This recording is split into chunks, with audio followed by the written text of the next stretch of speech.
So.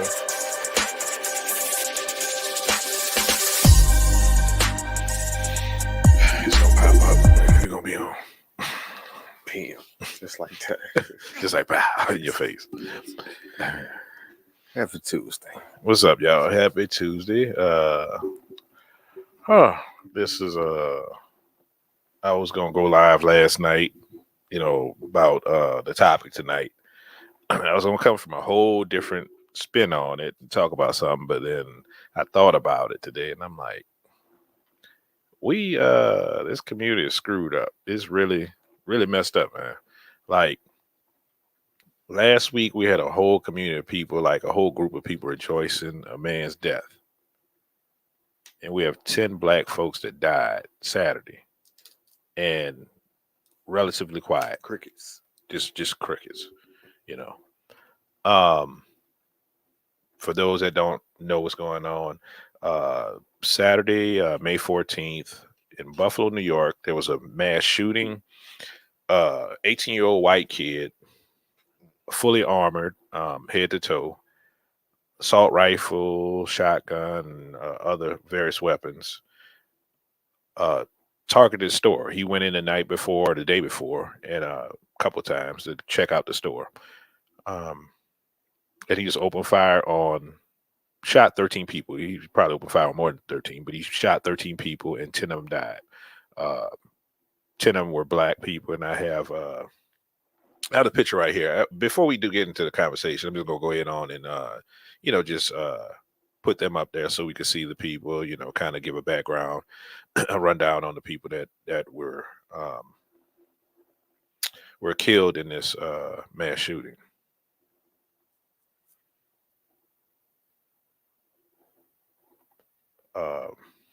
We have, like I said, 13 people, the ranges of ages are 20 to 86. Roberta Drury, I'm sorry, she was 32 of Buffalo. Marcus Morrison, 52 of Buffalo. Andre McNeil, McNeil, 53 of Auburn, New York. Aaron Salter, 55. He's from Lockport, New York. Geraldine Talley, she was 62. She was from Buffalo. Celestine Cheney, she was 65. She was from Buffalo. Hayward Patterson, he was 67. Another Buffalo native. Catherine Massey, 72, from Buffalo. Pearl Young, 77, from Buffalo. And Ruth Whitfield, 86, of Buffalo. The others, I'm gonna go ahead and name the others. They're not up there, but there was Azar Goodman.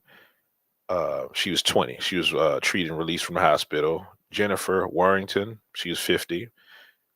She's from Towanda, New York. She was treated and released from the hospital. And Christopher Braden, 55, of Lackawanna, New York. He had 9 life-threatening injuries. So I'm gonna, well, you know what? We're gonna give a little life, background to these. We're just not gonna say the names. Let's just go into the background. Celestine Cheney was 65. She was grandmother to 6 and a loving and caring person to her grandson Wayne Jones. Jones had planned to surprise his grandmother for Sunday with flowers, perfume, and a meal and spend quality time together, since he had to work on Mother's Day. So he was going to do, a Mother's Day celebration the next day. So he didn't get the chance to do it. Yeah. Dang. Okay. And she got killed the day before. Roberta Drury, 32. She moved to Buffalo around 8 years ago. Dedicated much of her time to helping her brother that had leukemia. Assisting the family running their restaurant, the Dalmatia Hotel. Her brother Christopher Moyer, owned. He owned it. Andre McNeil, 53, was picking up a surprise birthday cake for his son, who just turned 3, when he was shot and killed. He was engaged to be married, and she didn't have no comment. Catherine Massey, 72 was known as Kat. She was an activist who will be greatly missed by the entire community. She was a school teacher, and she was a writer, and she wrote about issues affecting the Buffalo community. Marcus, I say Marcus, but it's Marcus Morrison, 52. He's buying snacks at the grocery store for a weekly movie night he had planned with his wife and his stepdaughter, Sandra Demps. They described him as a hero to the family who took on a lot of responsibilities and helped provide for her mother, who is disabled. So his wife was disabled. Hayward Patterson, he took pride in helping people. He was a 67-year-old taxi cab driver who was waiting for passengers outside the supermarket Saturday when he was gunned down. They said if the person had little or no money, he would still give him a ride out of the kindness of his heart. Aaron Salter, the hero security guard who engaged in the suspect. He's the one that fired at the suspect and was gunned down. He was actually armed. Yeah, he was armed security. They say he was well respected throughout the police department. He was an ex police officer. Gotcha. He had retired, and he worked the supermarket for several years after retiring. Geraldine Talley, 62. She was doing a regular grocery shopping with her fiance on Saturday when she was shot and killed. Her niece, Lakeisha Chapman, told CNN this. She lives, her niece stays right here in Atlanta, and it just arrived to Buffalo to be with family on Sunday when she talked to CNN reporters. So she was up there. She got up there actually after it happened Sunday. Ruth Whitfield, 86-year-old mother of former Buffalo Fire Commissioner Garnell Whitfield, and Pearl Young was a substitute teacher and a true pillar of the community. She was a long-term substitute teacher with the Buffalo Public School District and recently worked at Emerson School of Hospitality. All right, let me take that down. All right. There we go. So like I said, it's sad. It saddens me that, like nobody's in uproar. Mm-hmm. Where's Black Lives Matter? Where's NAACP? Where are these groups? Like I said, we had a pastor preaching a sermon on Sunday about a dead man, but 10 innocent people dead. Right. Racially motivated. Nobody says anything, huh? But we care about this community. That's what we claim. We love black folks. We love this community. I don't know. Yeah, we could get into the dude, this man, because it shows a problem that we've been having, and we're starting to see regularly with these mass shootings and stuff a lot like this. What is it? The Kyle Rittenhouse kid, Mm-hmm. the Dylan Roof kid. We can't continue to act like this isn't like kind of acts of war against the black community. That's exactly what it is. And especially in these individuals' mind,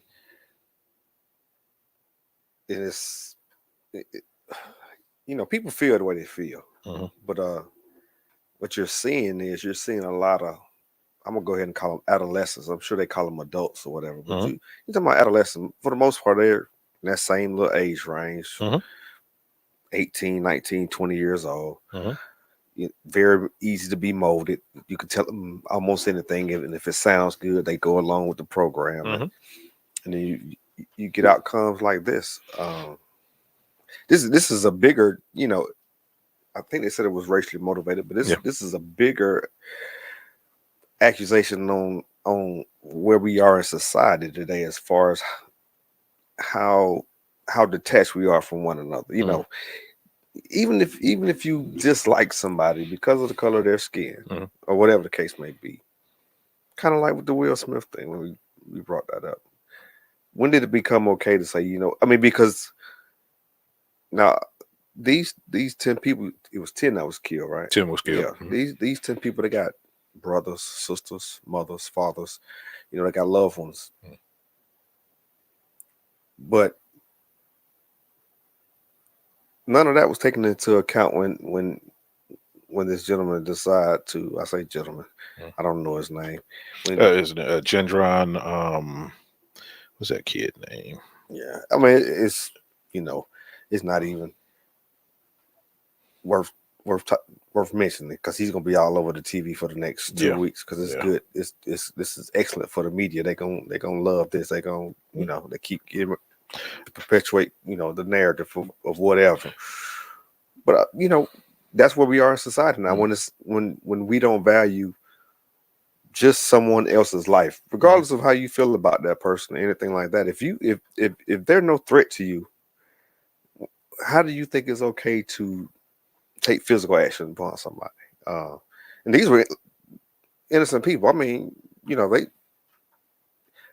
And what's so interesting about when you're reading the brief description of what was going on, they all had things they were getting ready to do. Mhm. They had their day planned out. They Mhm. not just a regular day, but they had somewhere to be, something to do. Yeah. And then somebody felt like it was okay, unbeknownst to them, to come along and decide to take their lives because he felt however he felt. I don't, I've heard so many conflicting stories. That's why I try not to even engage in the Well, stories there early was a on. 180-page manifesto. So 180 pages. yeah. Damn. So this is the thing. This is he claims that he was radicalized by online content back when we were locked down. Okay. So he was on this page called 4chan, and what it is, it's like it's somewhere you could post stuff anonymously. Like, you don't know who it is, but you post stuff. He mentioned stuff about he mentions critical race theory. He mentioned about that, the fact that they're trying to push critical race theory in school. He mentioned stuff about genetic replacement, you know, white people being replaced. Oh. It was certain language in it. And then he did also he was on this Discord server where they had, I guess, racial, you Right. know, And what I'm willing to bet now. I don't have any proof. I'm mm, just speculating. I'm willing to bet 75, 80% of them people putting that stuff out there was just trolls.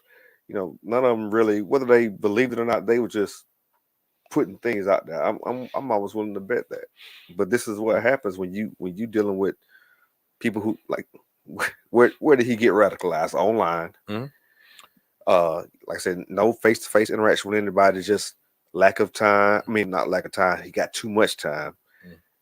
and he found a wormhole that grabbed his attention. And he fell for the bait and went forward with it, and that's a shame, man.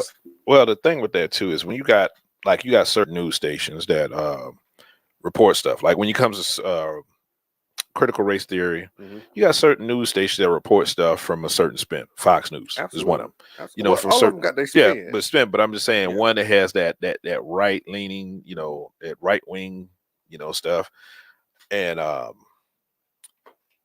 while everybody's screaming about Roe versus Wade, this has something to do with that too, Mhm. because he talks about white people not have enough kids, or Yeah. it's all this stuff that's put in there, and it's the propaganda. It's the stuff that, like, we don't pay attention to black folks. We just whatever, and we go look at the next superstar, the next rapper, the next whatever that makes the media. We worry about that, while these people that's getting radicalized worry about other stuff.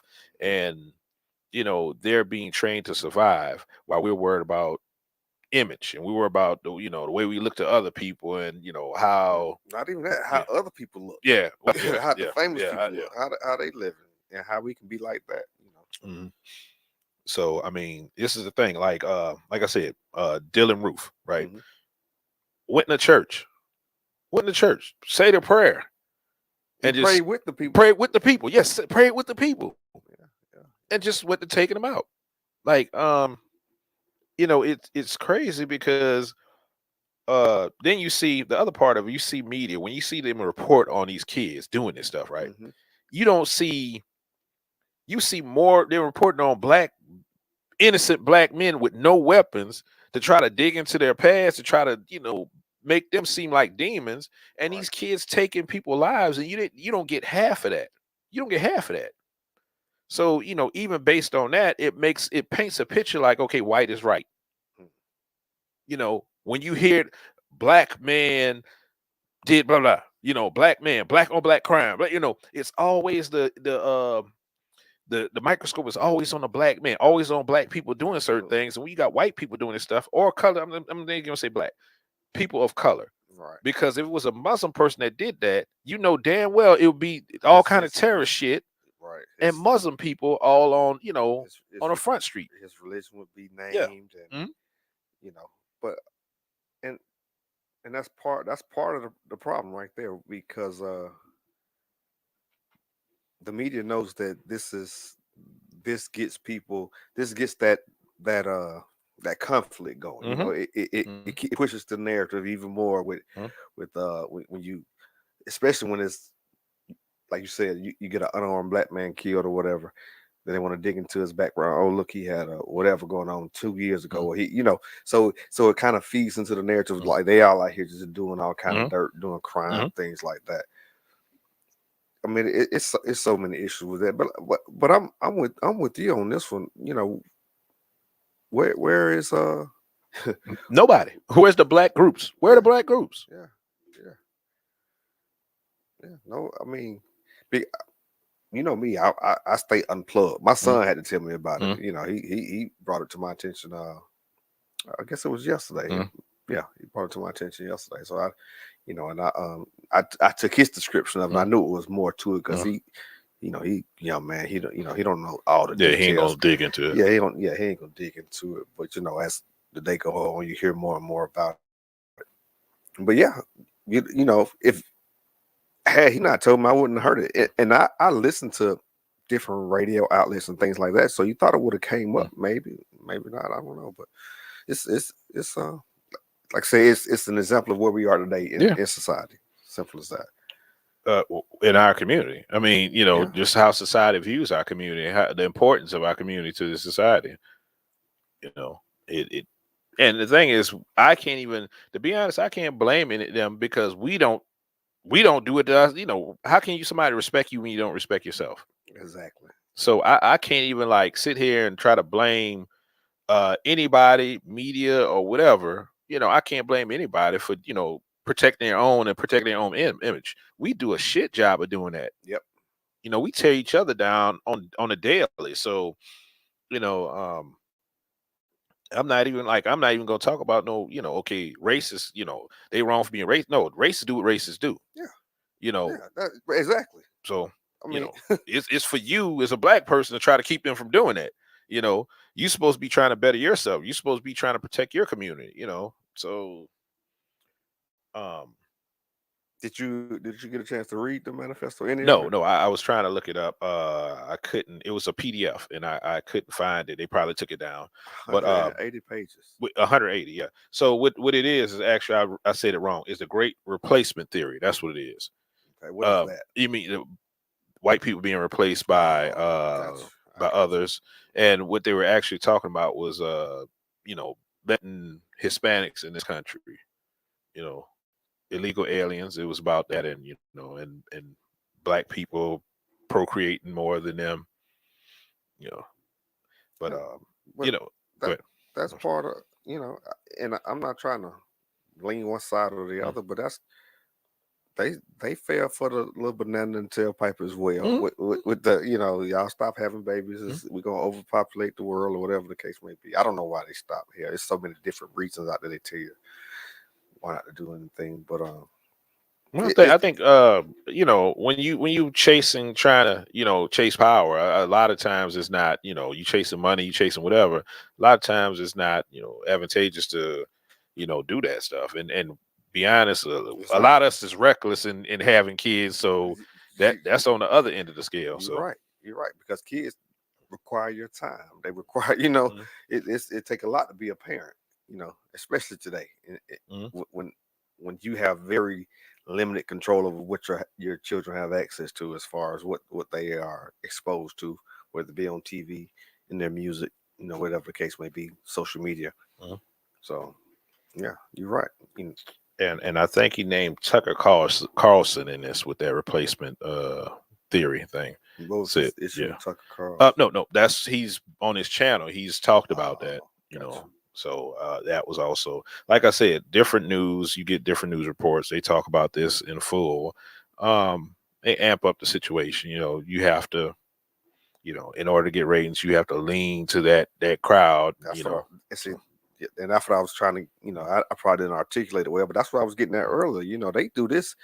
I don't want to say it's for fun because it's they have a business model that they're trying to follow mhm, behind, but they doing this for profit, mhm, and they knows this gets the most eyeballs on the TV. So mhm, and that goes either way, but we keep falling for it yeah.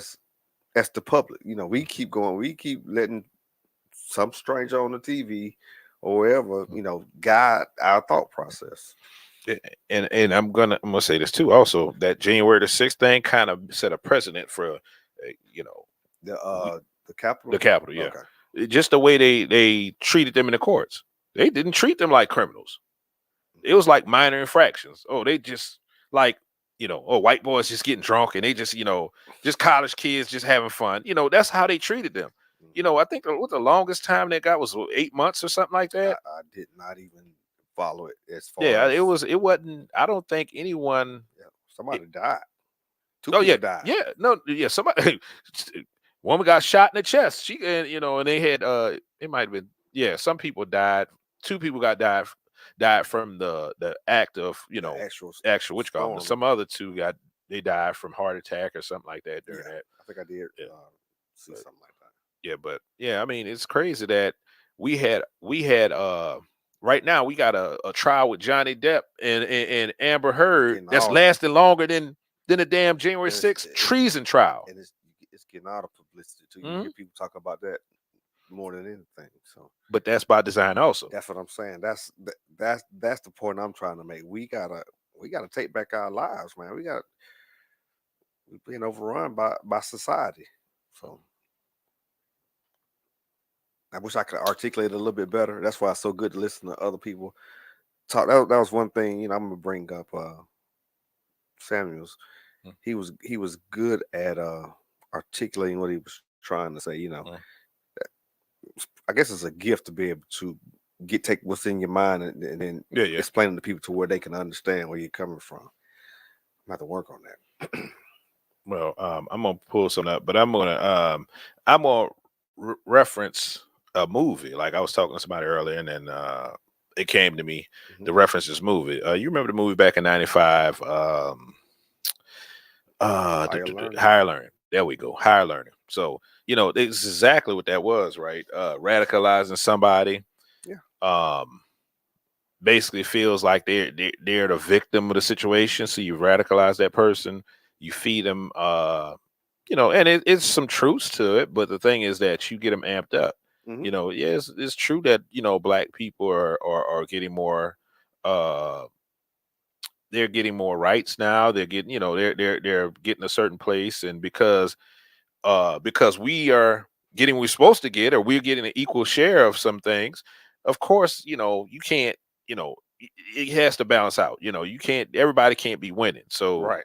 Right. if you look at it, you're not asserting yourself, you're not trying to be competitive, and you're just looking at like, oh, look at the black people over there getting my jobs because that should be my job. That's a white man's job Right. right there.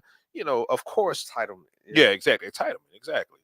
Um, and that's what it is. You got these youngsters like the Rittenhouse kid, right? I'm gonna go protect. I'm gonna drive across state lines. I'm gonna protect businesses. That was basically that was a black thing that they were marching on. It's about black people, It and was. it's like, okay, I'm sending a message. I'm gonna and possibly kill some black folks in the process. So um, and look how they tried him. Like they threw out the crime of him being a minor with a gun. they threw that out. So why were they able to throw that particular crime What out? the judge? I mean, but like I said, I went back because I initially before I thought about doing this, I was gonna go over one of our videos we did about return how black masculinity has been taken from mainstream, Mhm. and we had mentioned something about that case, I think, in there. And I mean, the whole thing was that was the crime. The crime, like when you have to build on the crime for the what you call 'em. So now that you don't have, he's an underage minor with a gun, it's a legal weapon. That makes it a legal weapon because he ain't supposed to have it. Now going across state lines is a whole nother crime. That's a whole nother thing added on to that.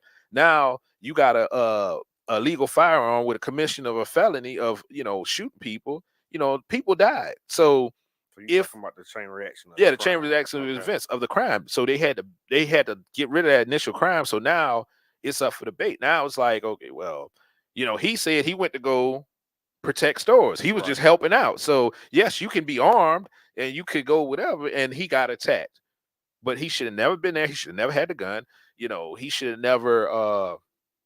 He should never. If he wasn't out there doing that, then nobody would have died. Yeah. Yeah. Yeah.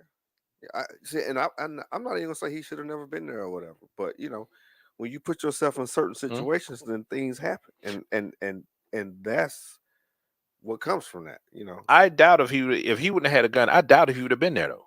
Hell, not. So that's what Hell, I'm saying. If he didn't have a gun, hey Ash, what's up? no, he wouldn't have been there. No, he wouldn't have been there. So that's what I I'm mean, saying. He should have that, never been there because if he hadn't had that gun, he wouldn't have been nowhere near that. He drove to a whole nother state in order to stand up there and protect businesses. yeah, What about in your backyard? Why not worry about your state? yeah, What's gun. up, Ash? Hey, y'all go check Ash out. Black Girl Interrupted. Uh I think you on. Hey, you gonna be on tonight, Ash? Go ahead and put your info up so I can put it on the screen.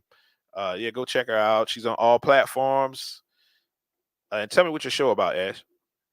But yeah, like I Yeah, said, I don't think he would have been there. I nah, he wouldn't have I'm been almost certain. I can bet money that he wouldn't have been there had he not had any weapons. there. Nah, he wouldn't have been there. So People feel a certain way about a gun. And gun is yeah, nothing more than yeah. a tool. But I guess he was trained in it because he was able to somehow he was able to. And he had a rifle He had a rifle. It's harder. It's harder to aim a rifle at and do close proximity yeah, like that. close proximity. Yeah, it is. Okay. So y'all go check out Thursday night on all platforms. What's your topic, Ash? So yeah, and that's the thing, right? We need to understand each time we see one of these situations happen, um, it's just not like lone activity. Like it's just not like, there's somebody crazy. It's just crazy kid doing this. You know, if you realize it's not like it happens uh like all the time. It's like every so often it happens when something's going on. You start talking about something news or something's going on, then you see something happen. You see something. You see something happen. Then we go, okay, so Ash gonna talk about the Buffalo shooting also. All right, cool. Y'all check Ash out. She gonna give her take on the Buffalo shooting. And I'll be over there, Ash. So I'll be in the comments. So that's what it is. But yeah, we got to realize that as Black folks, we do too much. We overlook too much, man. We worry about the wrong shit. Now that is true. That is a very true statement. That is a very true statement. Like these people, like they quoted some kind of mass shooting in 2018 in Australia, in New Zealand. I'm sorry, New Zealand. Mm-hmm. On this whole chat thing, he in the manifesto he quoted that. He quoted a lot of stuff. He had a lot of stuff as far as different shootings and stuff happening. So I mean, like I said, it's basically acts of war. It's like these people, we're the only ones don't look at it as acts of war. We look at like it's So isolated. isolated incidents. Yeah. Yeah. But I mean, and it's so Oh, easy. okay. Don't tell everybody. Yeah, don't tell everybody. Yeah, don't be doing that. Yeah, the drive, man. Yeah. It's so easy to influence Mm. because that's their only source of information now is Mm. online. So, and you talking about a blank screen? Well, not a blank screen, but you're talking about a screen with a bunch of strangers on the other side telling you whatever. I'm willing to bet 80% of those people on that site he was on were trolls. They just found, they thought it was entertaining. No, when you got an anonymity on a what you call 'em, I think these people actually, if you can't be tracked, this is anonymous. Right. Like you got people that actually believe, you believe what they're saying, and since they like, hey, I'm gonna say exactly what I say. Just like on Twitter, you go on Twitter, they say all kind of shit. Some are trolls, but there are some people that actually believe what they're saying on there. Yeah, and that's my whole point of reference is now I don't get on Twitter, but like I love some YouTube. I get on YouTube and I just that's my thing, reading the comments. I think everybody like to read the comments, but it's to me the majority of these people are just here just for the sake of stirring the pot. Yeah. You know what I'm saying? They that's their only. They don't believe one way or the other. They don't have any real skin in the game. They just like to shake things up or get their comment heard, or get get attention to their comment. Yeah, it's all about the likes now.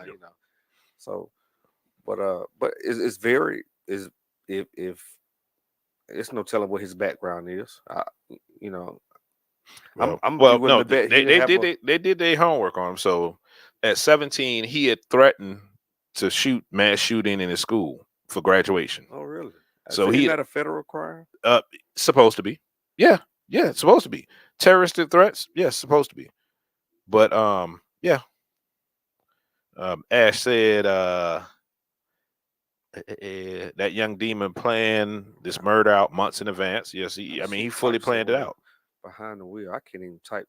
Hey, I hope you're using your voice. I hope you use your voice thing, Ash. Don't be driving and type, man. I don't have to.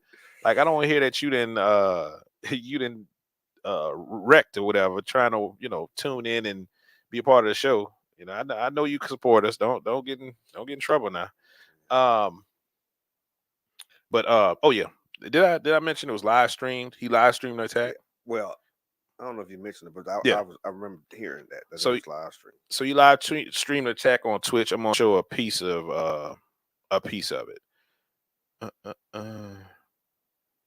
So is Twitch getting any backlash from the? I mean, I guess they really don't have a lot of control. Well, they cut it off as soon as they shut it down. Okay. Like but this is one they could show. So here you go. Sorry. Here we come on. There you go. Was his dad in his life? I don't know about that. Yeah, I wanted to say he would. And it's not working. What's going on with the screen? It said it was going. I guess Sorry.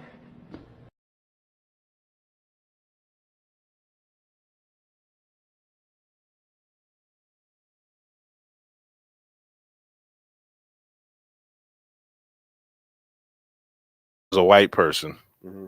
So, he thought he went around there and looking for he let a shot off, and he apologized because he's a white person. Okay, go ahead. Yeah. All right, you can continue now. Use your voice talk. This is up. But yeah, he was looking for black people. It says that in his manifesto. Like I said, it was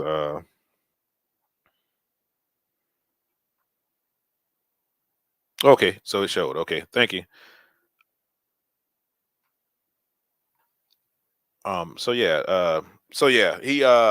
He did it on Twitch. As soon as he shot some people, somebody in the stream reported, I guess, they shut it down. But there's somebody wanted attention. They wanted their stuff shown. They put it on there for a reason. The manifesto was put out there, 180 pages. He didn't. He wanted to be known that what his agenda was. He wanted to take. He also said he wanted to go after that. He was going to go somewhere else. So he wanted to go multiple places and cause the most damage possible. Yeah. But like I said, our community is roughly quiet. It's it's real quiet to say 10 of our people got killed by a racist, and I feel very I'm liberated to say that because it's self-proclaimed. He Oh broke yeah. down the fact that he was white, Italian, European father, Italian mother. He's white. He identifies as a white person. And that's I guess that's the thing that trips me out the most about a lot of these supremacists Mm. when it comes to race, because just being Italian alone, I mean he You're got not black. pure, yeah. He got Yeah, black yeah, in yeah, him. yeah. But you got to do a genealogy instead of he would have got his DNA. He would have been pissed off. He He would probably have shot himself. killed himself. He Yeah, probably shot he would himself. have killed himself. But You know. that's the thing. When you want to hear certain things, right? Go back to being confirmation bias, right? You want to hear certain things. Even if you look up history, you look up the fact that race was created in order to have power, Yeah. like Germans, Irish, Italians, Russians, all of in this country when they was all here at this melting pot. Hey, we want to keep these other people down, so we have to band together. We have to band together in order to keep the power. So, race is you want to talk about? They talk about gender as a social construct. Fucking race is a social construct. It actually is a social construct, and they don't talk about this. They don't want to hear that. Absolutely. But Gender is a real thing. it's a real thing. Race is definitely a social construct that we But this what happened. You buy into the bullshit. That's what that's my whole point. We got to stop falling for this banana in the tailpipe, man. We have been, but it's hard because this is what we've been molded around since we've been on this earth for the majority of people, especially in America. In this country, yeah, especially. Well, it's like that worldwide. I'll be the first to tell you. People act like racism doesn't go on anywhere else. It's everywhere. But like I said, in this country, we've been molded by all these, like I said, all the bullshit. Now, correct me if I'm wrong. I think people followed the trend of this country. I think that mostly happened, whatever, because I know, like historically, like in different countries, even like France and all that, Paris and all that stuff, they welcomed black people over there historically. Well, now let's say it's more. It was more whatever than it is. Yeah. Yeah, I've never been to Paris or France, but even Germany. I mean, I'm talking about something somewhere as simple as I tell everybody when I went to Puerto Rico, I was treated awful. Yeah. Awful. You know, my sister has a story about that too. But I mean, and that's a real thing, and I don't know where they get it from or where they got it from, but I do remember about I was reading a news article about how, was it a news article? I can't remember. Pretty much, I guess it was a soccer match going on somewhere over in Europe, and they was playing against oh man, I can't remember what team it was, but roughly people of dark skin.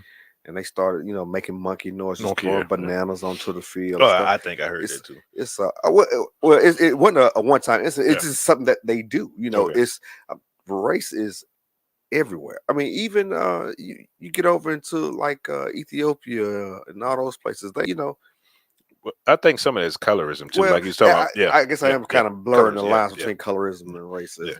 But that's what that's my whole thing about the whole. When you look at it, they pretty much the same thing. Race is a social. We still try to determine somebody's made up value based on their skin color. Yeah, I agree. And that's like Puerto Rico. That's the thing you was talking about. Puerto Rico. Yeah, it's like the darker you are, the more ignorant you are. Right. Or you certain places you shouldn't be. It was mind blowing for me, but you live and you learn and you move on. But I got a buddy of mine. He's Puerto Rican, and he got people in his family that he don't even associate with because he's too dark. They don't want, even though they're blood. Now this is your blood, and they won't even deal with them. I'm like, how backwards is that? Literally the black sheep. Literally, literally. Yeah. And he's not even dark. Well, he's darker than them. That's all that matters. He's darker than them. That's all that matters. That's why I'm just like, man, but like it's worldwide. Now I've experienced it in several countries. I always bring up Puerto Rico because that's the freshest one. That was my first time experiencing it. Because I tell everybody I didn't deal with racism growing up Mhm. for the most part until I left the state of Georgia. Yeah. People think I'm crazy. I'm like, no, I'm telling you, where I grew up, it wasn't nothing but black people. Mhm. Yeah. Now we had our thoughts about white people. We said whatever, but we really didn't. The white people that we knew, they were black people pretty And much. y'all didn't bother them either. Because That's the they other was thing. part of the Yeah. community, so Yeah. they did the same things we Yeah. did. So they weren't any different from us. You know what I'm saying? So I didn't get into this whole racial thing until I left the state of Georgia, and then, like I said, I finally got to leave the country, and I saw, damn, they really tripping over here. But yeah, man, it's worldwide, and I haven't been across the world, but if it's here, yeah, it's like that everywhere else. Yeah, we're not as separated as we think. We not. Thanks to World Wide Web, we're definitely closer than anything now. We're not. And see, when you said that, I was thinking about far as like our genealogy, but you're right. Yeah, that's true. With the whale, we shrunk the world. See, and the thing is, if everybody was to get, we could fix this. Everybody get a DNA test. Everybody get a DNA test. Hey man, it'll be some hurt When you people out there. yeah, when you see that you got Black, Native American, if you're in hey, is mud a proper term? What? We all some mutts. mutts. Yeah. I mean, we all some mutts. We all mixed up. I mean, if you want to go far enough back, you're gonna see majority of y'all roots is gonna be in Africa. Yeah. Majority of y'all. You look at some of these white people with the dark features, you can't come on out. Well, I mean, yeah, I guess you can go against these different scientists, but a lot of them have determined that that's where life began. Is over there on that continent. So we had to start as one. It wasn't. Life didn't. Depending on what you believe, it really don't matter what you believe. But life just started off with just a bunch of different groups of people. And if you believe the Bible, then you definitely believe that. You definitely believe we all the same. Yeah. So, but some of these radicalized folks swear this is God. The God given right. They call God a lot. Christianity, they call that a lot. But yet, because Jesus is still white to a lot of them. That's the funny. That, like, when I was growing up, dude, that was like when I was looking at it in the Bible, we in the black church, I'm looking at it like, this is just some bull. Yeah, this is crazy. Like, okay. Then as time went on, it's crazy how it started to change. Like, people, people started to change whatever. So you gonna tell me we had this book the whole time, but you didn't read this thing to see that this Jesus was not what they was describing. Right. But you up there preaching, you the preacher, you supposed to be telling the congregation. It's just a whole bunch of mess, man. It just got, when I was young, I'm like, all right, I'm going because I have to go, but this is crazy. This is nuts. How you believe this. And I would read certain things, because they, how they had the and whatever in the back of the book, and you could like look up stuff. And I used to look up different subjects. I'm like, okay, what did it say about that? And that was something I did. Like, I didn't know the scriptures like that. So you was doing actual research because I was bored up there. Right. So you was like, I'm gonna make this work. I'm like, what does this mean about this? What they talking about this? And I look up like, what they talk about sex? I would do. Absolutely. Yeah. That's always about the cuss words. And sex. Yeah. There you go. Oh, okay. Being a boy, being a young kid. Right, man. Yeah, so. Ooh, they said ass. Yeah. Hell. You go looking for that kind of stuff. But, but the fact that you were able to, I don't know how old you were. I'm going to say preteen. Yeah, I was 12, 13, something like that. But you had the logic to realize, okay, these two stories are not matching up. These two things don't go together. But you got grown people who refuse to accept that and, still following behind a bunch of lies, man. Majority of people are sheep. That's the only thing, and that's what you have to look around. This dude that did this, right? He's definitely a sheep. We have a bunch of people, like I said, go back to our community, right? Because he gonna do what he do. We can't even we can point it out, but we can't even I can't sit here like I said and. Yeah, I can say he did wrong, but I can't say that's not what you're supposed to do. Being that you feel that you're in a war situation, because that's what he looked at. That's how these people look at it. We're in war. It's them or us. We're gonna be left out if this continues the way it's going. Okay, Ash. Yeah, if this continues to go this way, we as white people are gonna be extinguished, whatever, off the face of the earth, then you look at the whole thing. They radicalize people by showing all this stuff in the black community, black on black crime. They show all this stuff. So to anybody, it's like, look what they doing over there. They killing their own folks. They doing this to their own folks. So they know what they're going to come do with us. So, we're the victims over here. We built this country. We made this country. They're not guess, whatever. But you know what I mean. Right. But yeah, they're over this country. They're trying to take over what my forefathers built. Right. And once again, the importance of critical race theory, and any black person that's sitting up here want to complain about what we got going on is not trying to talk about critical race theory, not trying to bring that up or try to, if you get to vote about this stuff, vote about this being in the schools. Because if you educate some of these kids on what actually happened, the true events, not glossed over, but the true events, get down there and talk about this, you might not have as many of these radicalized white males out here. Because I'm glad you said might. yeah, Because I mean might. I I was mean, going to ask you. I said, you think that'll change anybody's mind? Because I've presented the truth to people, not but necessarily you about did. that. Think about kids Well, coming up when I in say school. when I say presented it, I showed them. You Mhm. know, this is, and it doesn't matter. You Mhm. know, because they feel how they feel a lot of times, and that's pretty much being emotional. Well, an adult, I mean, I'm not saying for the adults. What I'm saying, if you start this in school age, start off, Oh, yeah. and they you Yeah, you know, yeah, because that goes our back. generation is going to be gone, but eventually the next generation after next, It'll change. it'll change Yeah. eventually. Yeah, But because that's what I was talking about. How we were molded in Mm. this society Mm. from the beginnings, and so that's why so many of us fall for the propaganda. We Mm. fall for the narrative. Mm. You know, we go along with the go along. So yeah, Yeah. you're right about that. And, If you start from early on, you'll definitely get some change. and that's just like when the stuff I be talking about, when I talk about the whole movement in the 60s, the reason I talk about this shit at nauseum. I keep talking about it because at some point it's going to click in somebody's head that, you know what, we were used. We are always being, our everything in society is to keep us apart, in this community. So if you can't sit here and believe that the women took over to become equal and all this stuff. No, it was pushed. It was pushed for agenda. Everything, like nothing has been done in this country to black people has been done for our own good. No. Nothing.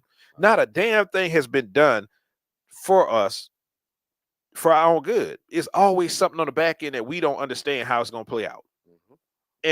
And that's the only thing I'm trying to say. I'm not saying, when I say this stuff, this is a black male channel, but when I'm talking about females, black females, I'm not saying this stuff to say black females were wrong for doing what they did, or black females are bad, or black women are bad for doing whatever they did in the 60s. What I'm trying to say is that y'all were used and y'all don't even understand. And now that we're showing you facts, and like you said, prove it, showing you, show them. putting it in your face to show you what's going on. Now we have cognitive dissonance. Now we have people that just don't want to hear it, and they're gonna shut down, and they're gonna put walls up. And the thing is, like, you're still being used. If you don't wake up and open your eyes, you're just like this kid right here, whatever that kid name is, I don't care, whatever that white racial dude is, it's the same thing, because you're not looking at facts. You're not willing to look at things Really objectively, right. and try to figure out, okay, what the part do I play in this situation?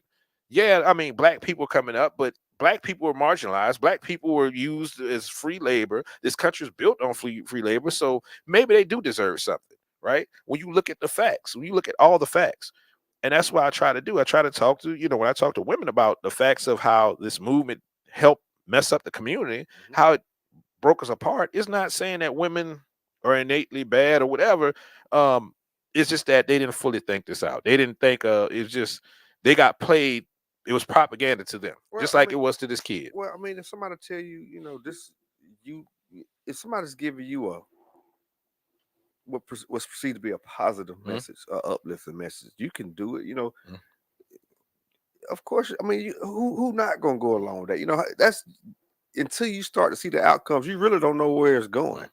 But now you get the outcomes. Now it's how do we go back? How do we reverse that? And I still don't have an answer for that one. It can't be reversed. It can't, because the thing is, you would have to. No, I know how it can. It will be reversed, and I'm gonna tell you how.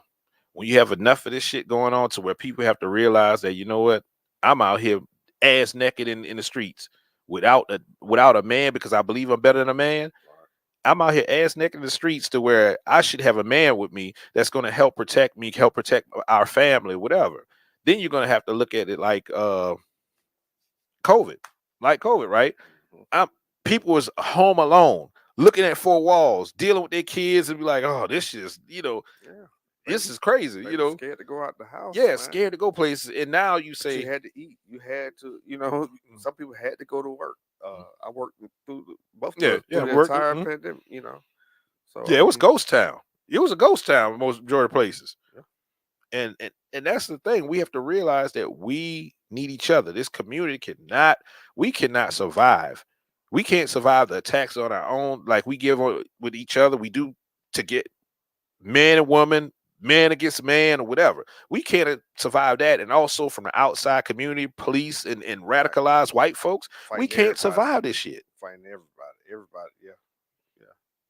So I mean, at this point, y'all gonna have to. We're gonna have to have some. That's why I try to do discussions. I've been trying to get people to sit down and talk. It's hard getting people to try to sit down and talk about some real shit, Man. man. Like we have to sit down like in a peace treaty, right? When you have a war, let's say the gender war, we're gonna start off in the community. Start a gender war. We have a war against each other. You got to sit down at some point and say, okay, what's going on? A, B, C, D. This is going on. Okay, how are we going to stop this? Or what do you want? Women, what do you want? What's the least thing you want? Okay, that's what you want. Okay, this is what we want right here. Let's see what matches up. Okay, how are we gonna fix these things that are close together that we could just tweak and with other non-negotiables. You have to have a peace treaty of some sort. So take it outside of community, right? Those radicalized people, you can't deal with them. But we have allies out there that and even during slavery, there was white people that helped us. We would not be here right now had it not be for white people during the time that helped us out. I'm not even gonna sit here and act like black people did this by themselves, because they didn't. We like to praise Harriet Tubman and stuff, but Harriet Tubman had quite a few white people helped her out along the way. Not just I'm not gonna go too far into it with Harriet Tubman, but it's some stuff in that whole thing. And why does she get so much credit for a good story? Okay, because it's a great story. Okay. Because there was a lot of men also along with the way too. It was a lot of men. Yeah, I guarantee it was a much bigger movement than Yeah. Harriet Tubman. No, yeah, because the people, But we don't get that. the Underground Railroad, it had stops along the way, and without those stops for her to rest, she probably been screwed. You ask every so many miles, you had to be able to stop and get food and get provisions. So it took everybody in that to get get it done. She was. Oh man, I wish I don't want to put out bad. That's why a lot of stuff I just don't even speak on, because I don't want to put out bad. If anybody's listening, I don't want to give them bad information. But if you get a chance, she was like an established person in society. She wasn't just some, she. Yeah, I mean, do your own homework. That's the thing. No matter, even on here, when I say something, when we say something on here, do your own homework. Don't just take it for gospel. Do your own homework, and then if I lied or said something, come back in the comments and say some shit about it. I think that's the hard part. You got to go out there and do your own research, do your own homework, and find out where did we come from, how did we get here. It's so many things that took place. Now, I'm a big fan of Frederick Douglass. A lot of people don't like Frederick Douglass. I'm a big fan of Frederick Douglass. Some of the things he did, but still, a lot of people blame him for some of the outcomes that we had. Like I said, we can talk about that at another show, but it's never just one thing. Yeah, it's not black and white. It's a delicate mix that you don't know what you're gonna get until you get it, and that's 10 years down the road. Kind of like with the whole feminist thing. You don't know what you're getting until, oh damn, we ain't got no more families going on. But I'm willing to bet this guy didn't have no dad in his life though. Possibly, I'm willing to bet that. But even at that, going back to what you were just saying about that, even at that, at some point you have to realize, and you have to be. So I'm about to bash women for a second. Don't bash them. Just because it's going to just slap them on their bottom a little bit in a non-sexual way, non-sexual way, in a stern fashion. Just like for like discipline on a football field. You slap somebody. Go make that play. But so the thing is, like, we know women don't like to admit wrong. Oh yeah, you get rid of bash there. I mean, I'm just saying.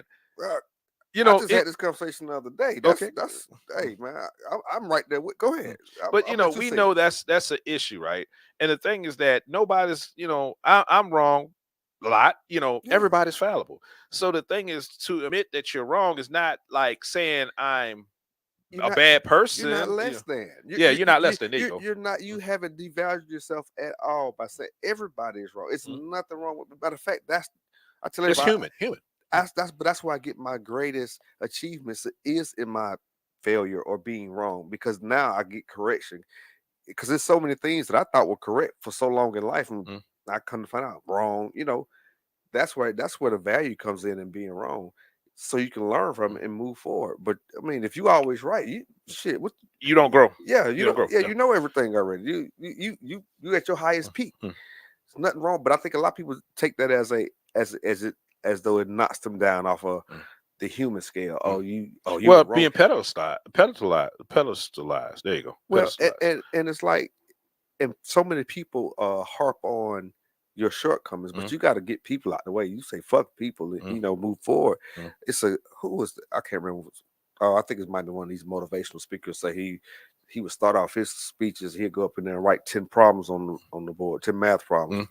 basic math Mm. problems, and he'd get one wrong just on purpose. Mm. And everybody will point out the one he got wrong, but he was like, nobody talks about the nine I got right. the Yeah. nine I Yeah. got right, Yeah. You're right. Mm. and that's just human nature to point out your flaws. But when you can put people to the side and say that doesn't make me, I made a mistake. That Mm. doesn't make me, Bad. bad. Mm. It just means I'm human. I'm a human being. We Mm. make mistakes. We're not perfect. Nobody's perfect, and then you just grow from it. But you hit the nail on the head with that. Women do, and I'm speaking in general. Of course, not all women. There's plenty of women out there who admit when they're wrong, but a lot of women do not like to, admit when they're wrong. And if they do know, they won't admit it to you. Yeah. And that's a problem also, because let's take it to relationships, right?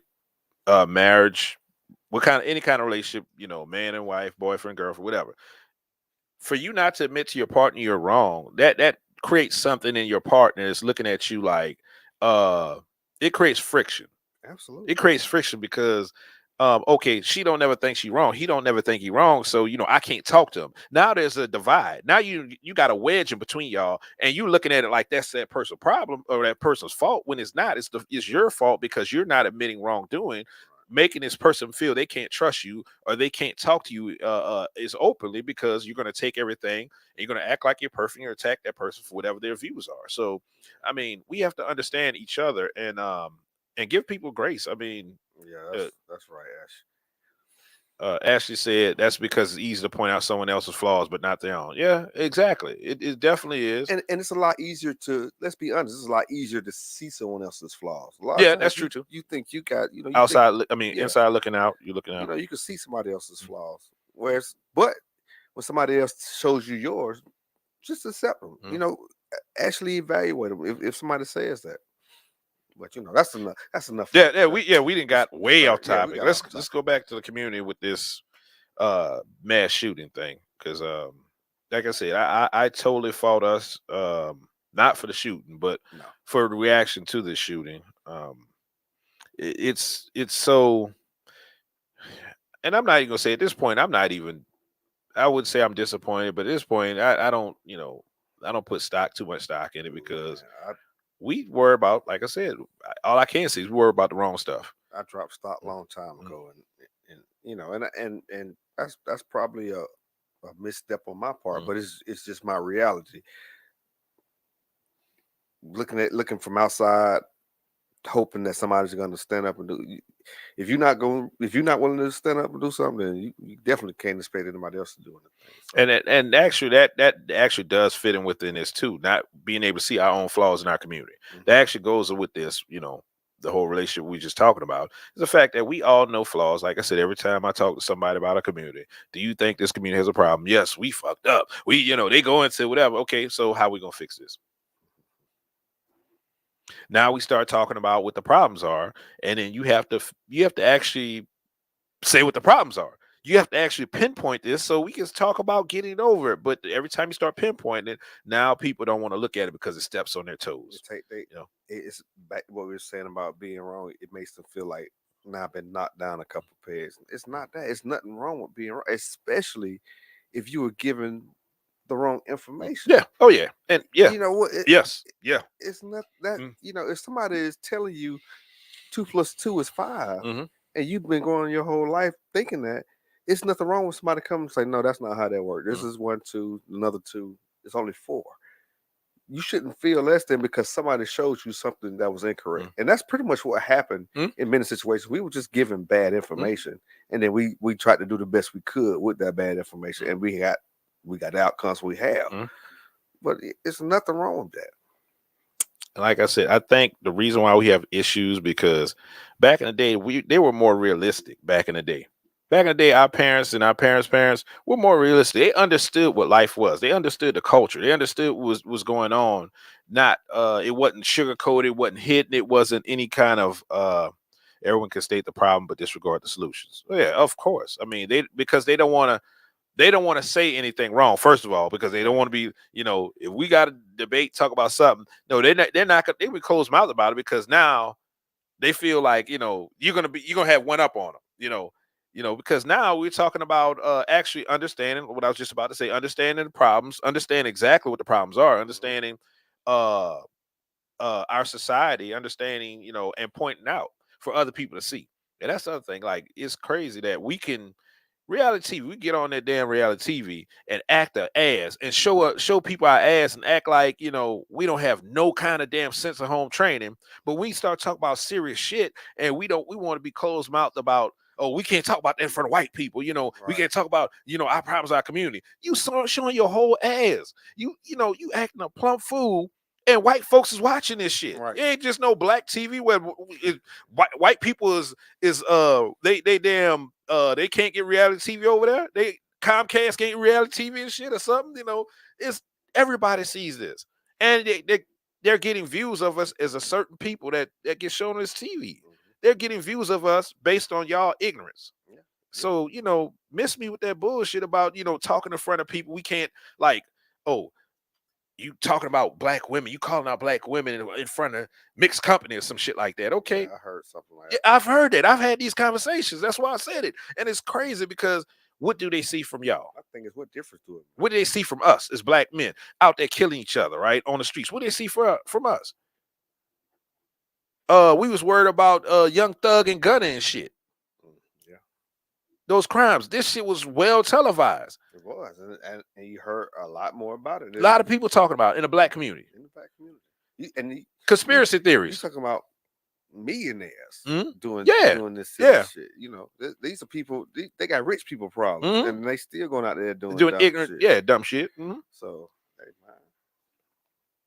Like I said, this situation. I mean, I y'all need to understand. Like, don't wait till things get, and that's things we do in our community. Don't wait till things get bad and get on your doorstep to want to realize, oh shit, this a problem.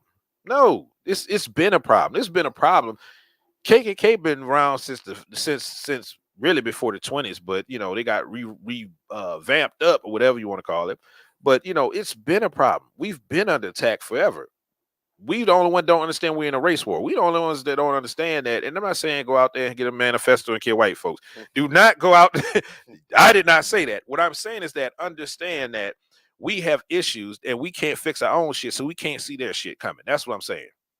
Because we refuse to fix our own stuff in our community. We can't look at and see we're under attack. We can't see that we're in danger because we too busy not fixing our own stuff. Right, we in a trance, man. We focus on something else, man. We focus on us instead of us. Oh yeah.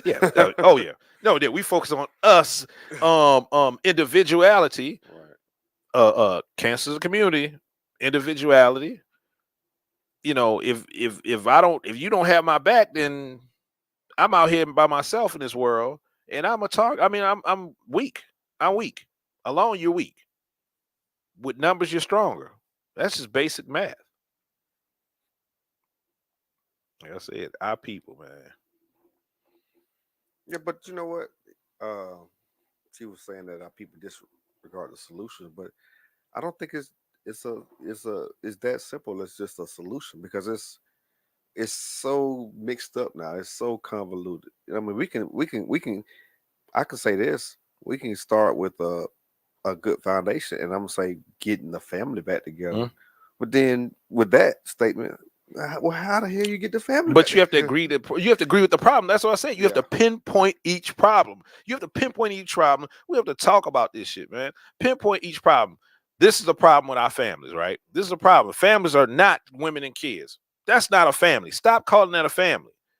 This is the basis of foundation. No, that's not acceptable anymore, because if you don't have a male, once again, we're in a whole different situation. So I'm from a heterosexual standpoint, right? Because they can have kids. You don't have to qualify that statement. No, because no, just to make sure, just because people come across and they gonna stick. What happens? They poke at one thing and they try to unravel the situation. So that's another problem. That's the issue. That's that diversion tactic shit. Right. So the thing is, in a heterosexual situation where you man and a woman can have a child, y'all have children. Sometimes you got to dumb it down for certain people, because they don't have biology. So man and women can have children. This man made a life and you made a life. This man gave you something, gave you life to bring it to this world. Yeah. So in that aspect, this is a family. Stop doing that. Okay, it only takes a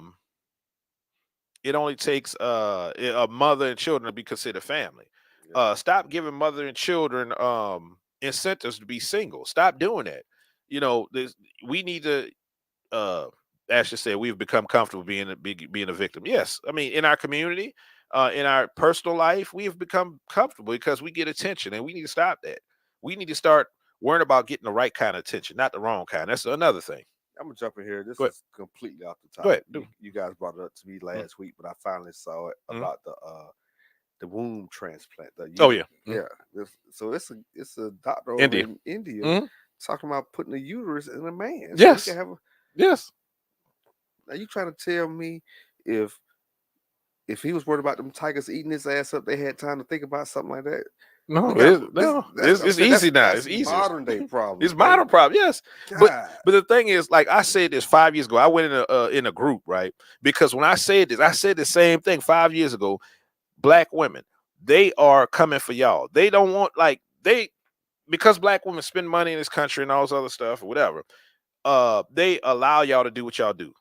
They're not scared of black women and all this other stuff. But the thing is, with these surgeries, the ability to get surgery for white women to look exactly like black women, the body style and everything, the lips and all this stuff. Hey, cooking, whatever. Y'all don't even cook no more like that. So that was something that y'all was, soul food and all this stuff. That was something that y'all was able to get a man with, Oh, okay. What? No, I was gonna say this. I don't know if you look at the show Atlanta or not. Yeah. Yes. This season has been hitting on all those points. Yes. And it's kind of, his humor is kind of dry anyway. But it points out it's kind of dry. But I'm just hoping that people are catching what they're talking about and how we are being manipulated in all these different scenarios. But he's hitting on all of that. Man. So Betty Bird said, I think when we do try to protest, we do it the wrong way. We burn down communities, but laws don't get changed. We don't fight the right way. I can agree with that, Betty. And so I think that for the last thing we had with George Floyd, it wasn't us. That's the first thing I'm gonna say. That wasn't us. Majority of us burning down stuff. That was other people coming into. There's well documented. They have videos that people pointing out, like, y'all get out. White people, y'all get out this community doing that stuff. They gonna blame us for this shit. This white woman was going off on a couple of people, bringing out bricks and stuff to a certain place where they had kids at, trying to give kids bricks. You had a video of somebody telling them, "Hey, stop doing that shit. Get that out." Putting them out their community. And that's been going on for a long time. Oh yeah. But this is what I say. When we have these movements, right?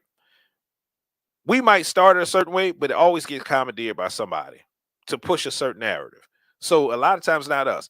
The problem they had with the Black Panther Party and the other they couldn't control that movement because we were so tight. They couldn't get in there and control the situation. That's why drugs and community and stuff like that to try to undermine the system that we had going on. But every time you have something, Black Lives Matter. Look what's going on with that right now. They're in the news. They would get funded by George Soros. I mean, but people been saying that, but nobody paid attention. Nobody wanted to listen to. Now they bought a $6 million mansion. But it's no black people well, they Three got black women. Three they, black hey, women. look, they got the Three black face of it is black, but Three that's black it. women though. The finances are had it's no black backing in there. It hasn't, and it hasn't helped the black community. It hasn't helped the black community. Where are they? Where are they with this? Where are they with this? Um. Oh yeah. Oh, definitely. Ashley said we're easily distracted. Um. Definitely. I mean, that's definitely, like I said, they put some ignorance out on TV or something else, and we're on it. Just like I remember something was going on. Maybe it was George Ride, George Floyd, or some one of these other killers with the men, with the black one of the black men. There's so many. I'm not even gonna go down the list. But then they put something out about Gucci and had them racist Gucci sweaters or some shit like that, and everybody started talking about that. And it was like, y'all can't even. Majority of black people can't afford them Gucci shit. Why are we talking about something we cannot afford? It's stupid. That's dumb. And that's something that you got to go out there and buy. It's not like they say you will wear this Gucci sweater. You know, you got to go spend your hard. Do not spend money on it, and it'll go away. That's it. And that's with everything. Do not spend money with these people, and it will go away. Oh yeah. Ash said, shout out to Charles Gimbu. Yes. Yeah. He's doing an awesome job with that. With Atlanta, man. This is his final season. He hitting them hard with it.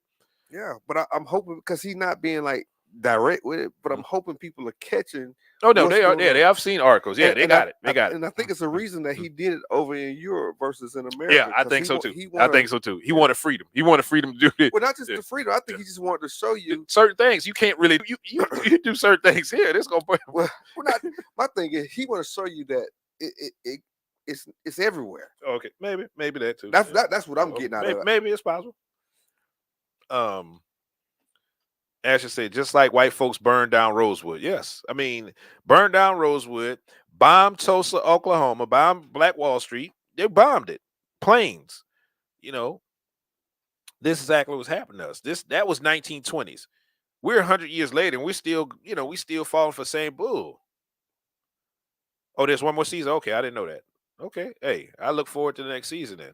I definitely look forward to that. But yeah, this is the thing we have to understand. This country doesn't want you here. I mean, they want your dollars, but they really don't want you here. Put it that way. If they could ship us somewhere else and get money from us, they would do that. I'm not even gonna say it. They don't want you here. They want you here. Yeah. In your place. Don't be coming over here to this, and that's, if you go back in time, it's always been like that. It's always been separated. It's always been the have and the have-nots, or the, the royal class and the peasants or whatever.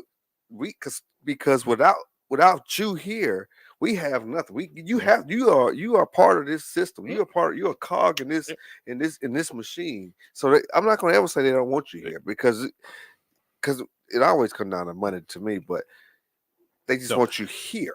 Ashley says it's coming on at the end of the year. All right, like I said, I'm looking forward to it. But what you just said, think about the analogy of a pyramids, right? We are that base, that bigger, the majority of people, poor people. I'm just saying, let's take away from black and white. Poor people, period. Poor people are at the base. We're at the base. Then you got the rich at the top because you have to have the other classes. They have to sit on somebody. They have to shit on somebody in order to be up there. So you are needed to get. You are very in order to get to the top. Ashley said they want us in a space where they can control us. Yes, exactly, and that's what it is. It's always been that way. But we keep going for it though. That's my thing. The thing is that it's everywhere in society, everywhere in biology, right? You have to have, like, the lion has to eat the gazelle, right? Oh, so you have to have that. I'm not saying that you cannot do that. But what I'm saying is that you don't have to. You can be bottom class, but you don't have to assist the upper class. You don't have to assist that. By warring against each other, we're assisting them and keeping us down. We have to do that. Yeah, and if we didn't do that, maybe more of us rise to the top. It's no maybe. I'm just saying maybe because we don't have. We can't definitely say that because we're not doing it. Until we do that, then we can say, "Oh, look what we did," as a people. No, let me take that back. We can't say that because we did it as people. They took it away from us. So yeah, we can't say that. We've done it. Yeah. We've done it a couple times. So right now, like I said, this newest thing that they got us doing is warring against man and woman, gender war. Yeah. That's the newest thing, and we're going for it. Men are just as responsible as women, but like I said, once again, I'm gonna point back to the fact that not wanting to listen to anything that, any statistics, any facts that's coming up about certain things, any historical facts, anything that we could point back and you could say, oh, yeah, I see where that messed up at. That's all I have to do. Once you understand where you mess up at, right, you can do better as a whole. Like, I mean, there's women that get it, and I'm not saying these is not all women, but I I charge these women that get it tasks to get with other women because they're just gonna deflect men saying this message. They're gonna deflect that. So we, as many women that understand what's going on, need to be reaching back out to sisters and trying to shut them down like they shut you down. Ashley said, go back and watch that This Is America video. Oh yeah, this is America video by Childish Gambino. Yeah. He explains exactly what we are doing. Oh yeah, he's been on it. He's been on, and there's a lot of other people that's been, that's onto it and understands and puts in their music, but we don't promote them people. As black folks, we don't put them out. We would rather listen to foolishness. I just heard something, and this, she ain't black, but I just heard something from Cardi B, right? She put something out. She had an interview or something. She was like, she don't want to be this person no more. Like, she said this music is demonic music. It tears people down. The music that she puts out, she's not that person no more. But she's part of a system. And in order to get paid, hey, she gotta do it. She gotta, like, she's the last album, the last song or something she was saying she didn't want to do. They made her do it. And and the thing is, you could tell she says she don't even let her children listen to that music. So the thing is that we need to understand that we need to control the narrative of our own image. We need to control the narrative of our kids, what our kids watch, what our kids take in. We need to teach them exactly the truths, the uncomfortable truths, right? We need to teach them everything. The whole thing, like I mentioned this last week, I think, about people talking about they don't want to see slavery movies, right? I don't think we need to shut our eyes to that stuff, because these kids coming up need to understand exactly what's going on for us to get where we are today, so they won't feel like they're entitled. If you know the price was paid for something, you won't feel as entitled because you didn't pay that price. Somebody else paid that price for you. Well, not just that, you'll take it more serious. Yeah, you take it more serious. You give it a little bit more value. Mhm. But I like how you said we need to control our own image, because the image that we have, and I'm speaking just on a grand scheme Mhm. across the world, is negative for the most part. Now they like to be entertained by us or Oh, whatever, yeah. but the overall image of Black Americans is a negative one. Mhm. But yeah, like I said, Betty Bird said, I think a lot of artists who promote the gangster rap try to shield their children from it. No, I think they're aware. I mean, this is how they make money, but majority of it, I'm gonna say like Nipsey Hussle, whatever. And I've heard what's the guy name?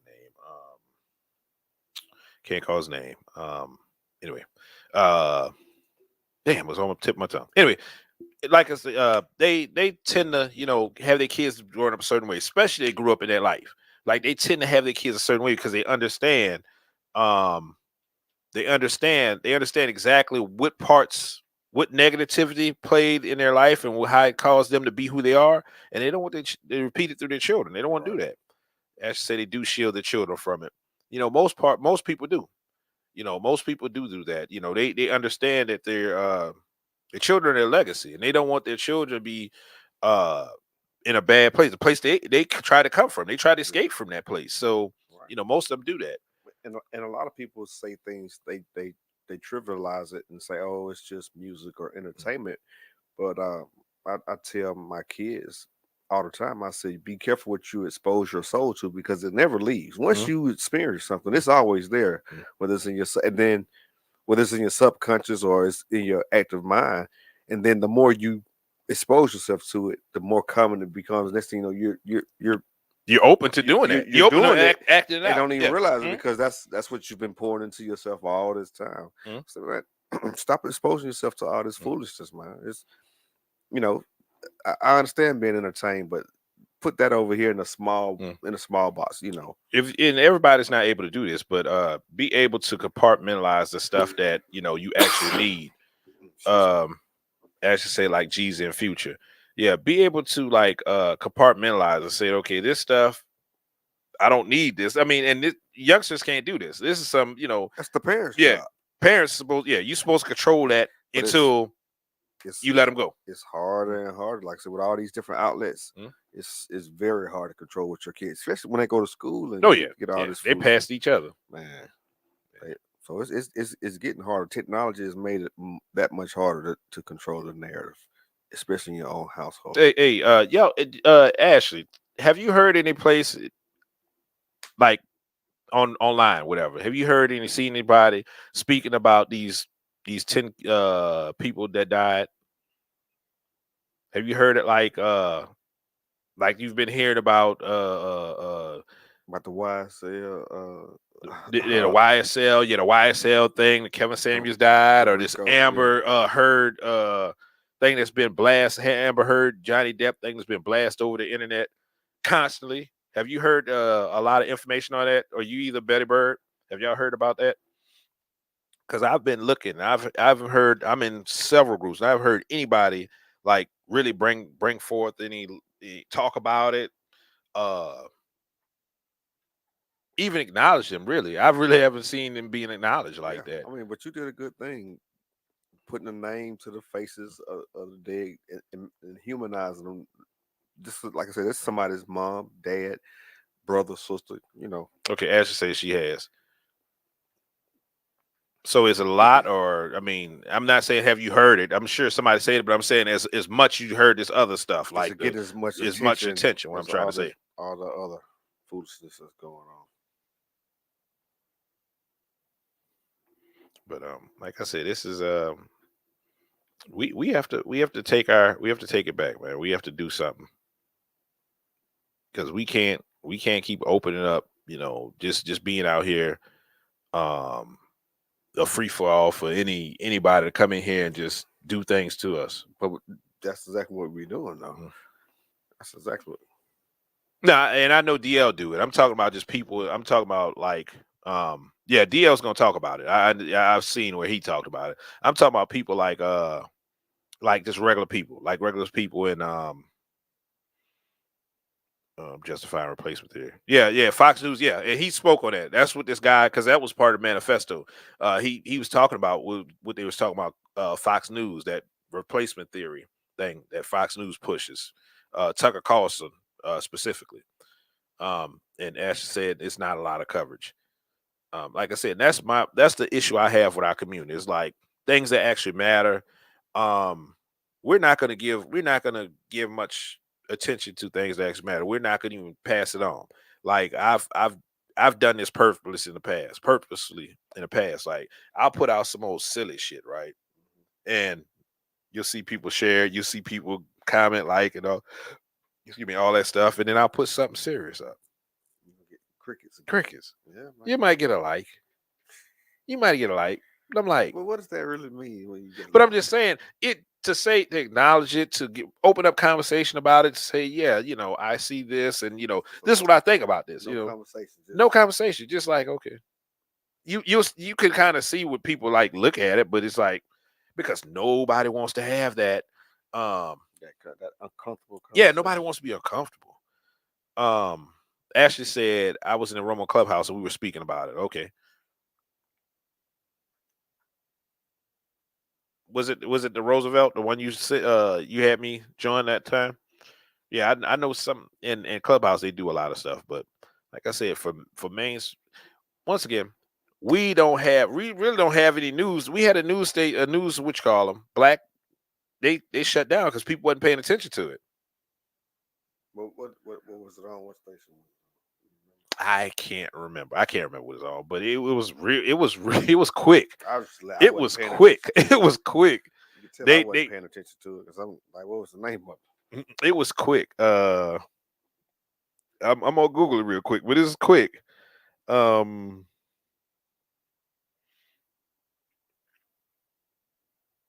went out of business. It just popped right up. How does the Clubhouse platform work? Because wasn't it private at one point where you could only be invited into a particular room or something like that? Yeah, you have to be invited. So it was called the Black News Channel. Oh, really? He hired hundreds of black journalists. Well, they had financial, so it really wasn't that. They had financial issues also, so it was probably no back, and probably nobody Well, wanted I to mean, who? Like I said, advertise. who gonna Yeah, advertise on nobody that would if advertise. ain't That's what it nobody was. watching? So I mean, the two go hand in hand. People got to Yeah, watch, true. and then when you get the numbers, people are advertised, and that's what I had to learn. Mm. I don't know how any of this stuff works, but Mhm. radio, Yeah. TV, if it's over the air TV, you have to have advertisers. If you don't, your program does not get played. Ashley says a group called the Million Marathon. So check that group out, Million Marathon. Yeah, but I mean, we don't understand as black people, right? We don't understand media. We don't understand media. The reason why we look the way we look, the reason why black women feel black men do this, and black men look at black women a certain way, is a lot of times is because of media. I'm gonna give you a prime example. Now, I spent a lot of time on the road, so I listen to a lot of radio. Mhm. And if you listen to the advertising Mhm. that's on the black station versus the white station, Oh, night and day. oh yeah. And I'm Yeah. like, listen to what's being pushed in our That on community. our station versus what's being pushed on these stations. Mhm. And when you're doing it with radio, it's like for me, it hit me like a ton of bricks. It was obvious because they telling you directly this. You want to go do this, do this. You know, it's like Plus, you hear music. The music seems, very direct, very direct. And then I listen to other stations. They, it's all about investing your money, yeah, and I'm like, yeah, what the hell? Do yeah, we understand? So, hey man, yeah. they think they have a blueprint. Okay, if they black, you give them this. If they white, you But give them this. they do focus groups. They have a Well, they blueprint. do. Yes. They know that this is of interest in this community or to the people who listen to these radios. That's exactly what they do. But when I tell you the advertising is night and day, and I'm just like, are you serious? But if you never leave that world, Yeah, you don't even know you don't know it's a difference out it's there. different. Yeah, You don't know it's something else out there. yeah, and that's a lot of people. Like that's the whole thing I would say about, like you said, when you left the country, right? Mhm. You got to see you broaden your horizons. Oh man, And that's the thing. Majority of people don't leave their neighborhood. They don't leave. it's people that never left the west side of Atlanta. Mhm. You know what I'm saying? Mhm. That's which is Well, I don't go on the east side. right. Yeah, That was I know. very I've heard that. common I've growing heard up. that before. That was very. I've heard that from I grown tell somebody folk. I was from Decatur. They were like, "What you doing over here? We Mhm. don't, scared of 285. Mhm. Scared of 20. Nah, I don't go that far." Mhm. Which is mind-boggling. It's 20-minute ride, but it's people who have never left their little Yeah. 8 block. I think it's a statistic out that says most people die within. It's something stupid like 10 miles of 5 where they miles. were 5 miles born. from Is yeah, it 5 yeah, 5 miles? miles. Wow, I was giving them too much Yeah, 5 credit. miles. Most accidents. I mean, you talking about accidents? Most No, accidents? no. Oh, Where people, when I say die, okay. they Well, they yeah, grow up and they die in yeah, that same area. They yeah. never leave their environment. They stay in that environment. It's almost like an echo Yeah, chamber. it's a comfort. Yeah, because like a comfort zone. Yeah, They stay within you comfort never zone. find anything different. You never learn. You never Yeah, grow. yeah. You don't grow. That's what Ash just said. We don't we don't want to leave a comfort zone. Yeah. Yeah. Like there's a lot of people like after Katrina happened, there's a lot of people that went back. It was hurrying up and trying to go back, even though the city wasn't really fully There wasn't built. nothing there. It really wasn't hardly nothing there. They was ready to get back, and even though they were getting good stuff, like getting better jobs, better paying jobs, people were helping them out. They had housing. Sometime they got free housing some places, but they were ready to go back. And it's just that comfort, I guess. yeah. You want to be somewhere. I mean, And think about jail. Think about how many people do time in the penitentiary, and they get used to it. They get used to it, and then they get out, and it freaks them out. Institutionalized. That's what. Institutionalized. Yeah. But it's happening outside. We locked up out in freedom in our mind. Mental slavery. slavery. We locked up in our mind. Mental slavery. That's what it is. It's mental slavery. But that's why also another reason why we won't change. Why we're in this community. We won't do anything because we're being controlled by each one of these parts. Yeah. As you said, New Orleans is still in shambles. Yeah, so I mean, and the thing is, it could be the most terrible, the worst case scenario. I've seen this also. Now, I've actually been this person, to be honest, to be 100% honest. I've been this person. When I moved up here, like it was so uncomfortable, like I couldn't even sleep because it was quiet. It was too it was too damn quiet. Like no sirens. I didn't hear no sirens. I didn't hear no gun. It was quiet. Your lullaby at night. It became Yes, music to yes, your ears at night. yes. And without it, it was just strange. Which is, it's crazy, but that's human psychology. That's how the human mind works, man. And we, like I said, we all not, I ain't gonna put the blanket on everybody, but we kind of got all ourselves confined in this little area. That was one of the best things I could have did was go to the Navy, even though at the time I was like, man, I need a job. I got kids. I gotta. Yeah. You was forced to do it, but I did it out of necessity, but it actually broadened my horizons, man. Because I was very closed minded growing up, because that's all I knew was just black people. I'm serious. If you don't have to do it, why do it? Why do it? Yeah. But then you find out, we only make up 13% of the population. You sure about that? I don't know about, but that's the reality. But that wasn't my reality at the time. No. I was living. Everyone was black. Yeah, everybody. So it exposed me to a lot, and that's never experienced racism until I left the state of Georgia. People say you out of your mind. Georgia's in the deep South. I'm just telling you that's my story. I'm sticking to it. What I'm gonna say is that we have white supremacists. Like I said, I don't see nothing wrong with that. I think we need to become black supremacists. Why not think the highest of yourself? Yeah, we need to become black supremacists. Stop worrying about other folks and stop worrying about other folks and what they're doing, and worry about yourself and what you're doing, and worry about your people, and go back to the 60s. Let's go back there, because we're black and we're proud, right? Remember that we had sayings. We had pride in ourselves. We had pride. That's when we used to rock the fro, man. We wasn't ashamed about our big hair, man. Our kinky hair. That fist pick. Yeah. That fist pick in that hair. That's a badge of honor. Yes. You better rock a fro like that. But now, hey man, you don't fit in. You stand out too much. So. Yeah, everybody got to do the same thing. Everybody's once again comfort zone. Once again, if everybody doing it, I'm comfortable. Right. It must feel right then. Yeah, I'm comfortable. Man, like I said, we have to do better, people. And that's the whole. Every majority shows I come up with, I think about it's really about us doing better.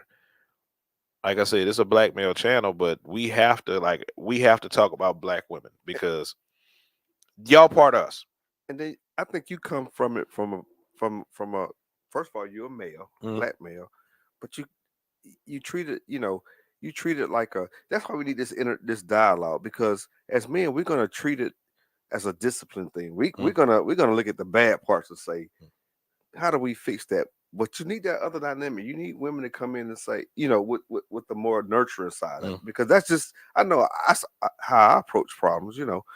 The discipline, trying to break it, trying to forcefully correct it.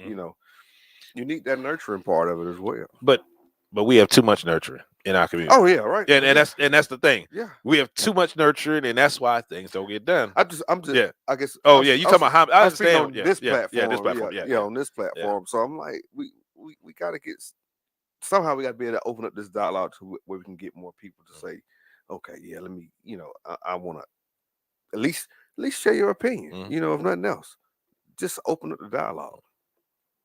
Yeah, like I said, it's crazy to talk to everybody. Everybody, just y'all ask. I mean, in your personal life, just ask everybody: do you think this black community is right? Do you think we have a problem?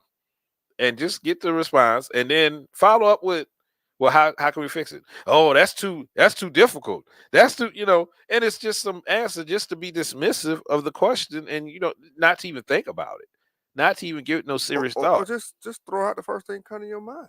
Yeah, and that's really. It's not about being right all the time. It's about actually going through the thought process of how can we fix this.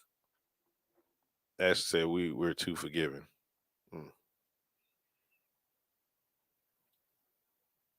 I don't know how they come up, but yeah, there you go. But yeah, I mean, and like I said, we have to do something. We have to have these conversations. We have to be wrong. We have to be uncomfortable. We have to have all these emotions, because they're there for a reason. They are there for a reason. If you don't feel uncomfortable, you don't know anything's happening. If you don't have pain in your body, you don't know there's a problem. So You know what? You said a mouthful right there. I tell people all the time. I said, stop taking medicine to cover up pain. It's to let you know something ain't right. Yeah. So you need to address what's not right, and then the pain will go away. Mm. But if you just keep popping pills, covering it up, now you're treating the symptom and not the problem. And more likely, that's getting worse. Yeah, it's getting worse. So I mean, it's a perfect analogy for our community. We've been doing things in the master pain. We've been getting high. We've been getting drunk all the time. We've been going party too much. We've been over sexualized. We've been doing a lot of stuff. We've been popping pills to not focus on that problem, not focus on the people being in our community doing us wrong. And we're becoming the problem actually to our own self. We're we're damaging our own self and looking at other people like it's their problem. We all share part of this. Every single one of us. If you're not talking about it, if you're not trying to gain understanding, if you're not trying to share what you understand, because that's a big thing too. They got generations on us, passing on information, passing on wealth, passing on stuff, and every generation we have to relearn or we have to redo something that we should already had passed on to the next generation or whatever. And that's something I can hit on strongly in the community that I grew up in. There was a lot of bad information being passed around.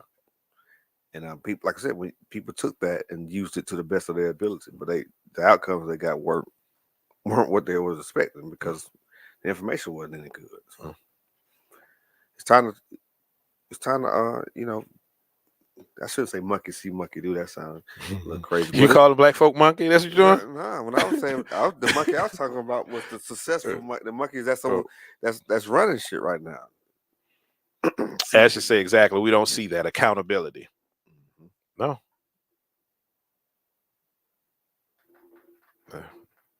Yes, I'm saying, brother, because accountability summed it all up. I don't, like I said, I don't. We need to start fighting for the right shit. I just looked at my shirt. I just read that we fight for liberty and justice for all as much as you fight for that. That's what we should do. We need to fight for our community more than we fight for put money in other people's community. That's for sure. It's difficult because we'll stand in line We'll stand in line. I've seen this during COVID. Linux people stand in line in Gucci, stand in line Dolce Gabbana, stand in line in I can't remember those stores. I used to take my son to the barbershop and you knew what some new Jordans was. I ain't even gonna say shoes. Some new Jordans were coming out because it would be people. We would go first thing in the morning before the mall even opened, and they'd be out there lined up with their money in hand, ready. So it's definitely money in the community now. What we use it on? Wrong stuff. That's a different story. Ain't nothing wrong with nice Jordans. I never had a pair of Jordans, but from what I understand, there's nothing wrong with some nice Jordans, some nice J's. I got one as a gift. I really don't care. But I mean, that should be an afterthought. That should be after you got everything else fixed. I should say, in order to heal, you have to feel the pain. Exactly. Real. You have to feel it, no matter if it's mental, or physical or emotional. I mean, no matter either way, no matter what it is, you have to feel that. You have to go through all the range of emotions. You got to feel it and figure out where it's coming from. Don't cover it up. You have to seek out where's the origin of this pain. And that's, like you said, that's mentally, emotionally, physically. But, we live in a society where it's okay to cover up and say, well, if I could just do this, then I don't even feel that no more. That's why people drink. That's why people drug. That's why people overindulge, overeat. Yeah, they do everything. We're going to talk about that one day. The psychology of food in this country, how we treat food in this country. And that's why you see so many people overweight, how people... We got our psychology with food is so screwed up. But you want to get a bunch of fat people on here and talk to them about? I mean, yeah, fat people welcome. But I mean, but it's not. They are the visual. You see them, but it's affecting everybody. Oh yeah, that's why you see so much diabetes, skinny people, so much cancer, heart disease. We got our psychology with food is screwed up, and it's a lot of it has to do with money. Mhm. A lot of it has to do with just the way we were raised. But we have an unhealthy relationship with food. Food was supposed to be for nourishment and nourishment alone.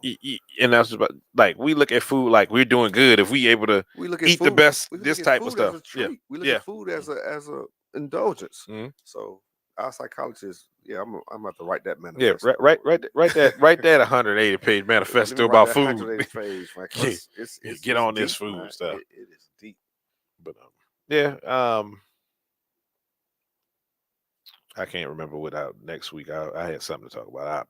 I'll be in the groups putting it out, but I The can't way remember. shit happening now, something gonna pop. Yeah, something gonna pop, and that's what's been happening. Like I told you, I got a list. I showed you, I got a list of stuff, but because stuff keep happening, Ashley says she's down for that conversation. Because of the stuff keep happening, you know, we have to get on this, and we have to talk about this and try to put into a scope to where we can digest it. You know, the whole, you know, what's going on in the world. Yeah, because like we see people are not paying attention to the right stuff. So, you know, I mean, they're gonna pay attention to this because we talking about it, but at least somebody might come along, see it, and we talking about it. And we hit a point that they ain't thought about. You know, broaden their horizons, open their mind about stuff. You know, that's what this is about. This is not about being on this thing, hearing myself talk, being on this thing to try to, like I said, I don't give a damn. I never put a cash app up here. I don't give a damn about receiving money for this. This is about put your cash app up there. This is not about that. This is about reaching somebody in the community to try to get them to change other people. Right. You know, being a spark, you know, to possibly change things. That's what it's about. You know, we have to each strive to be that person.